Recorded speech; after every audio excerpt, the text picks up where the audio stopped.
I'm cruising. Just a little ice. Welcome back. You requested this video and we listened, so this is our Q&A video. I have scoured through the comments. I've made a list of 15 questions that you all have asked, and we're going to answer them now. You ready? And I wasn't allowed to see them. Yes, Lee has no idea what they are. All right, question 1 we got asked. How old are you? How long have you been together / married? And they asked this because they said I looked young. Imagine that. I am 38. 51. There's a little bit of an age gap, but it works. And we've been together 11 years, something like 11. that. Wow. So there. Married for 5. Question 2. How did we meet? Emergency services. Mutual patients. I was a paramedic at a private ambulance service, and Lee was a paramedic with the fire department, and we kept running into each other on calls. And I was a new medic. He was a seasoned medic. Thank you. He was seasoned, and I had all these questions, and he was nice to me, and so I would hem him up and ask you 1,000 questions. Our cat has the zoomies in the background. But I would hem him up and ask him a bunch of questions, and that's how our relationship started. It was more of a mentor / friendship, and evolved from there. And you were somebody I could talk to. Yeah. I'm a bit of an introvert. I don't talk to many people, and I've always been able to talk to her, so it just kind of how it happened. Cat's going crazy. She'll be all right. Question 3. Which state do we live? Alabama. Roll Tide. This next question is by far the most common question that I get asked. I get asked multiple times a day. I've answered it multiple times. Here's another time we're going to answer it. Will I ever ride again? Oh, not married to me, and nor will I. No, I value my family and the rest of my life too much to do anything that risky. It's not worth it. Question 5. I have answered this one, but Lee has not. But question number 5. What role did faith play in your recovery? I wrote a blog about this. I will link it down below. Lee and I are different. For me, it did not play a role. I'm not religious.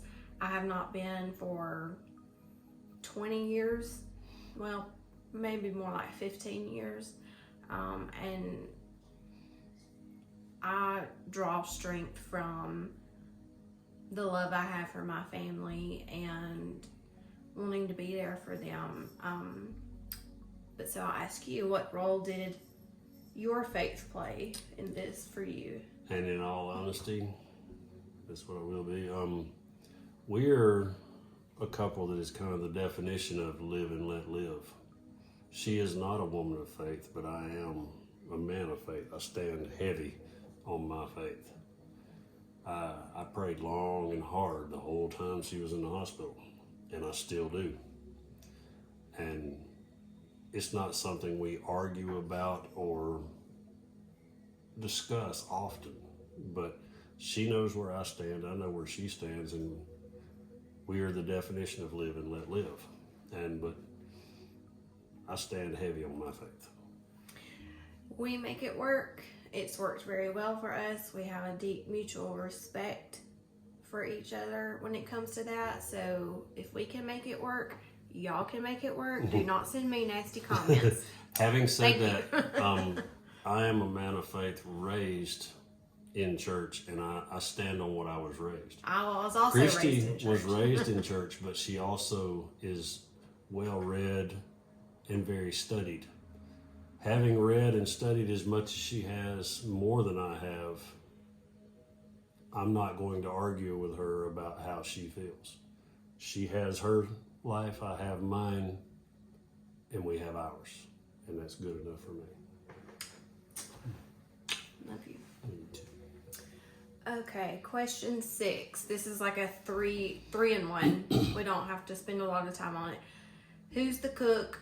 Beach or mountains? Country or city? So who's the cook? We both can cook, but he enjoys cooking. I love to cook. I hate cooking, but I will if I have to. I got it from my parents. I love to cook. Beach or mountains? Both. Beach in the summer, mountains in the winter. Yeah, we like both. It's too damn hot in the mountains in the summertime. Country or city? I'm country all day. We have 4 goats right now wandering. Like they don't One even. of them's actually looking through the window at me right now. Is it no? Yeah. I'll insert some pictures of the goats. We have 4 goats. They are like free range goats. They haven't been locked up in their pen in months. Since April. Funny story about the chief of police finding my goat in the street recently. Proposal story. I'm gonna leave that up to you. No. You really? You want me to tell it? Yeah, you tell it. They like you more. I don't know about that. But no, I had made a plan. I want to have her and the kids. I want us to have a fire. It was still early spring. Well, I'll say early spring. It was April. But I had been watching the calendar and everything, and I wanted it to where after the proposal, God willing, it went right, that we could have a very great picture with fire pit, us, the kids, and the full moon in the background. And I had waited a couple of weeks for it to line up and all. And No, you waited months. Yeah, well, I'm talking about for running up to it. And you had the ring for months. Well, yeah, I know that, but I'm just talking about lining it up that particular night. But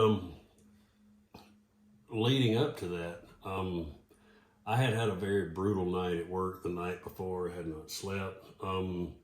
She had a bad night the night before that, and then had a busy day while I was at work. So was in a terrible mood. Terrible mood, sunburnt. Just that's a story in itself. But we were standing around, and our son was just really enjoying the night as much as I was. And he's like, "Oh man, we got the fire pit, we got the full moon.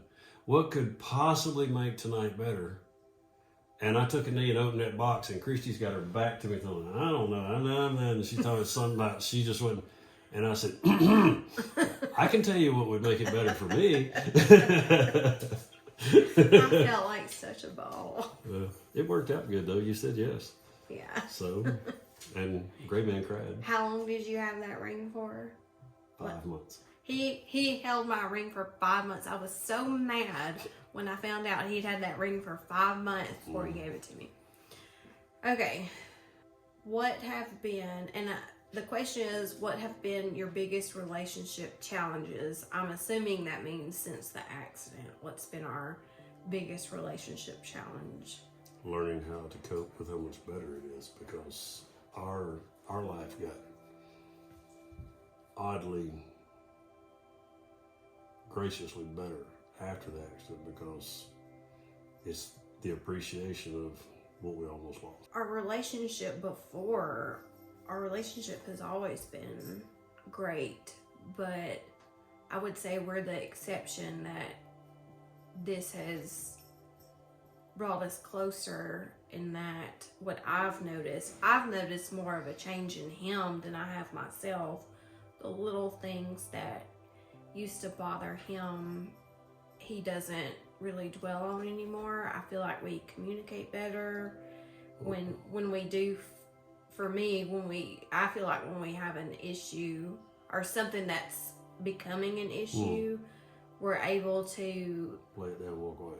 We're able to lay it down, walk away, but we're also able to communicate through it better than we used to. One of the biggest differences for me is only coming home 10 days a month.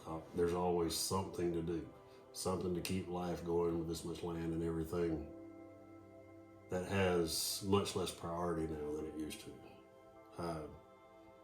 Spending time with you and the kids and doing our thing family-wise is far more important than whether or not the leaves get blown away or chopped up or the grass gets cut. And it just, priorities changed.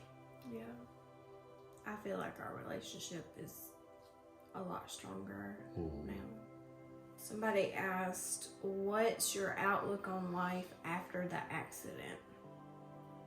Well, I told him something this morning. I don't know if this will really answer that question, but here, since we started this channel, actually, I started this channel after I kind of got what I considered a bad report from my neurosurgeon about possibly having another neck surgery, which is my biggest fear.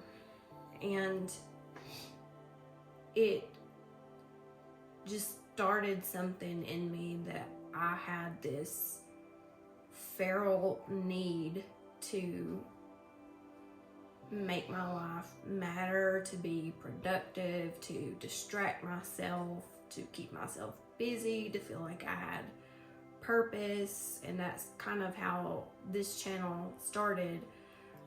But over the past few days, the pain in my neck has gotten much worse, and I feel like something's changing, which would mean that I'm going to end up probably having another neck surgery, and it is terrifying.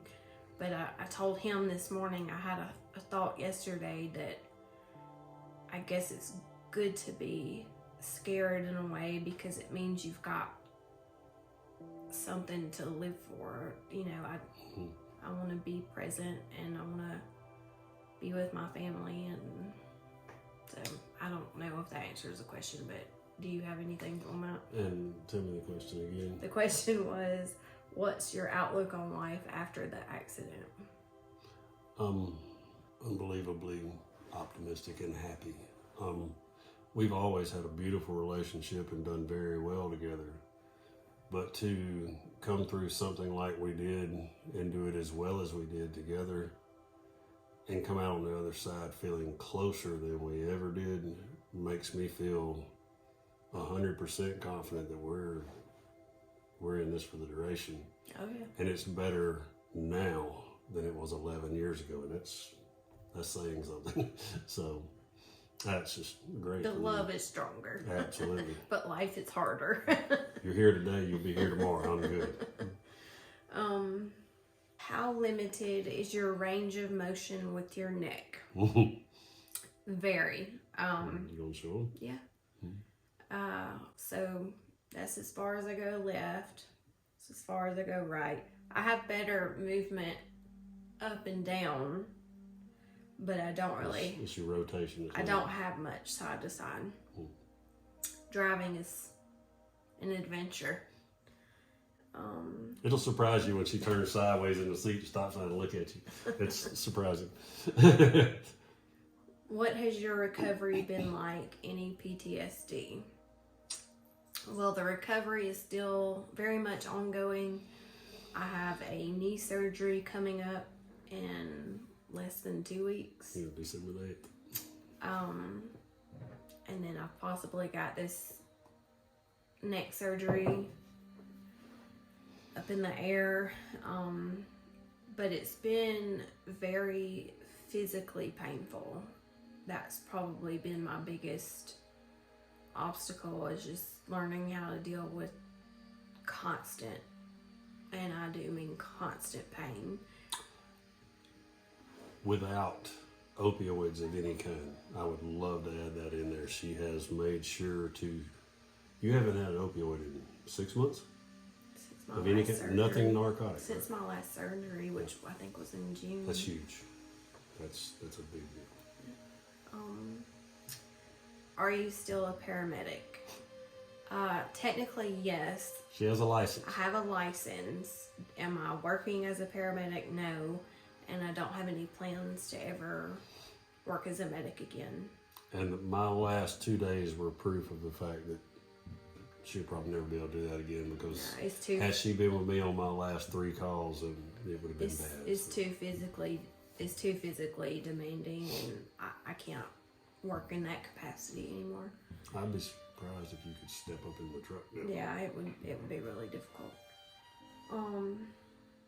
Oh, the PTSD question. I mean, yeah, there's some PTSD, but I wouldn't say that it doesn't affect me that much. The biggest issues I have, as I've said in another video, is when I have to have another surgery.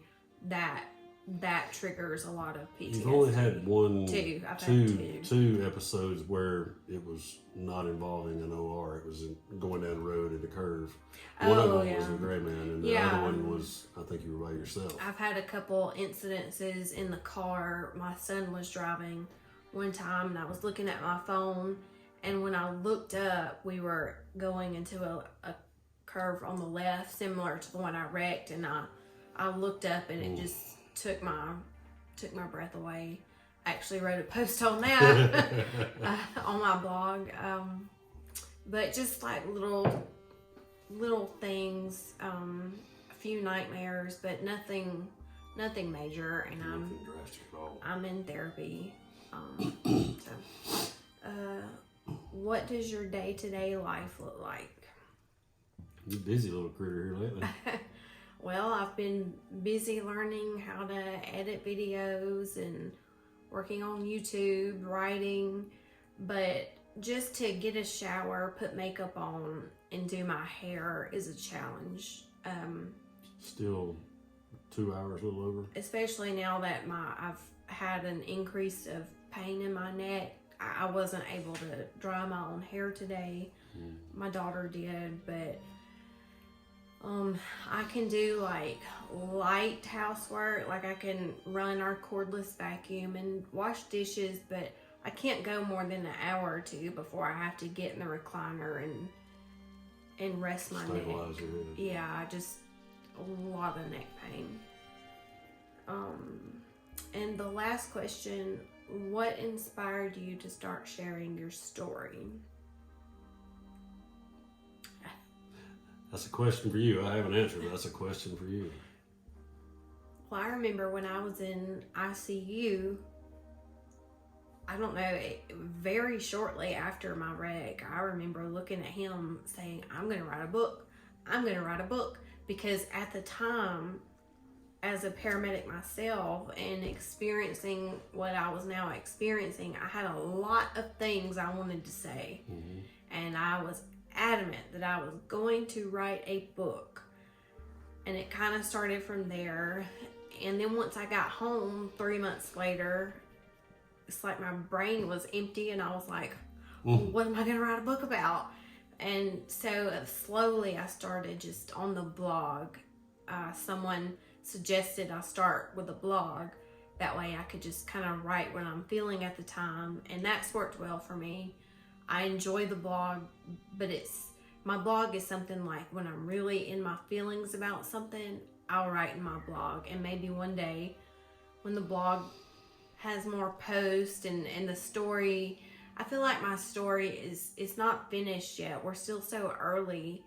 You know, I still have a lot of obstacles ahead of me, a lot of unknowns. So now's not the time for a book.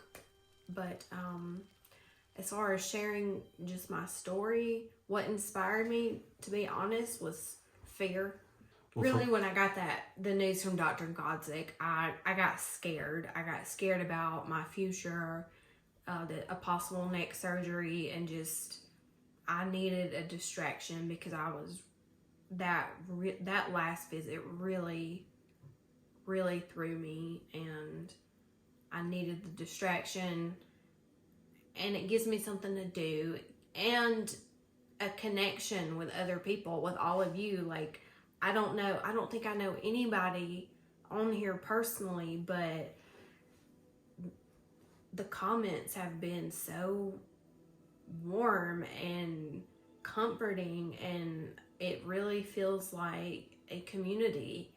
And now I have ideas like, coming up soon, I'm going to sit down with some other women that I know.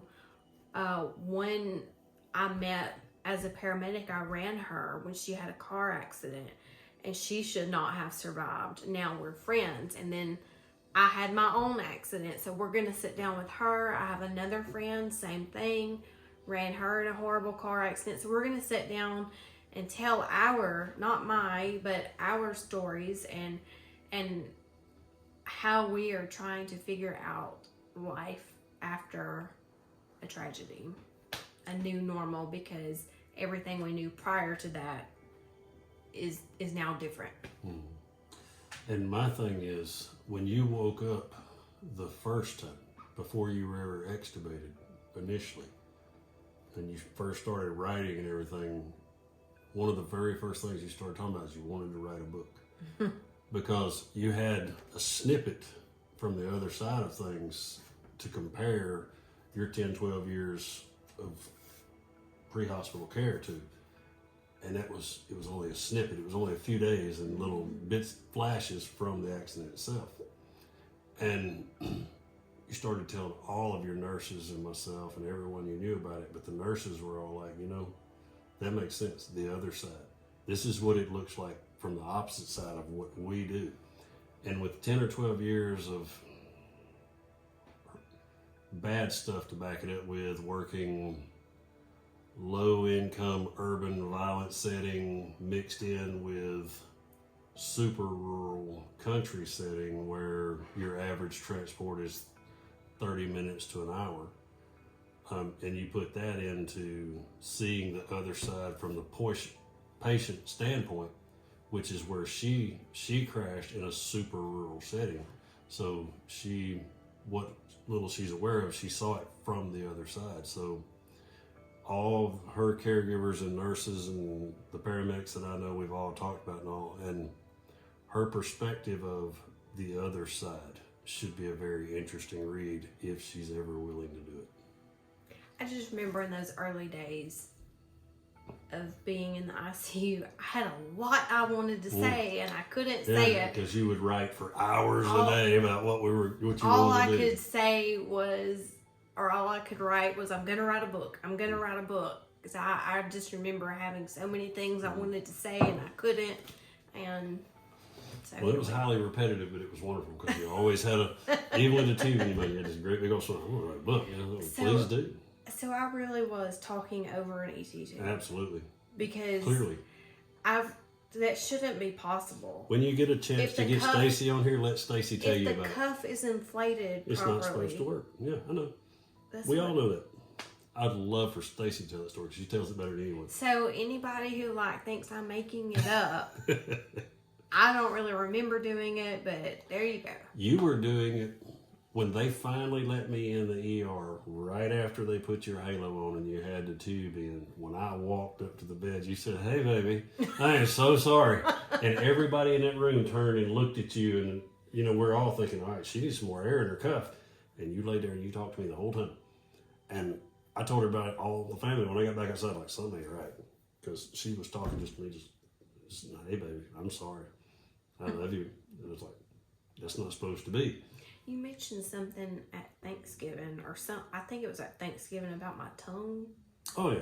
You had bit through your tongue completely on both sides, and it was swelled up and wouldn't fit in your mouth. So yeah, they had to take 4 or 5 wooden tongue depressors and cram them in between your teeth. Stacy did that. So that's what was... to spread your mouth open as far as it could so your tongue could do its thing, and then when it finally, the swelling went down and went back in, bless her heart, she was having to lubricate your tongue and all. It got stuck to your roof of your mouth one time. It took her about 20 minutes to get it loose. But Stacy was the genius that knew to poke it between your teeth and open your mouth so that your tongue could heal. Well, my dad, and let me go ahead and put this in here because I have seen a lot of questions about my dad. My dad does not want any part. My dad was there, and he does not want to relive it on camera in front of anybody. He doesn't read my blogs. He's not going to watch my YouTube videos, which I totally support. It took him 10 months to admit he was having issues with it. Yeah, he's been through enough.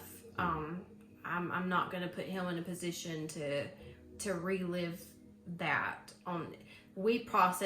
Everybody processes things differently. It helps me to talk about it with other people. He does not want to. So just putting that out there. But the last time I did speak with Dad, he talked to me one-on-one, and that was probably the most open he's been since about the accident. But he was telling me that when he got me off the guardrail and he laid me down on his lap, and he was on phone with 911, and he said there was just blood pouring out of my mouth and I was choking on it. And so he was telling the dispatcher that, and they carefully rolled me onto my side. But anyways, where I was going with that was, so that was probably from my tongue then, all the blood. Should be, yes. Okay. Most likely. Because I never knew about my tongue. I only knew about my chin. See, all we knew about was the chin and your tongue. We have no idea what kind of shape your cheeks were in, because when they called me with your chin and all the blood and everything, they said they couldn't tell if you had your teeth or not. Yeah. And we didn't explore that. That didn't matter. There was I've gotten a lot of questions too, wanting to know what my other injuries were. I've also written a blog post on that. I will link it in the video and in the description for you. You can go read it there. It's a lot of other injuries. It's a whole other video in and of itself. And your TCC report was included in it, right?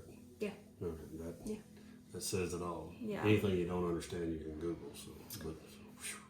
But yeah, that's all for Q&A. I guess we're gonna have to do a part 4 of the survival story, because people want to know about rehab, how things went in rehab, and when I first came home. And so, 90% of rehab was a beautiful experience. For you, not so much, but for most of us, 90%. You know what I had forgotten about that we've got to talk about is what happened the day before I got discharged. Yeah, well, that's almost a video in itself. So, that's as sad as it was hilarious. So, stay tuned. Bye. Okay. That's actually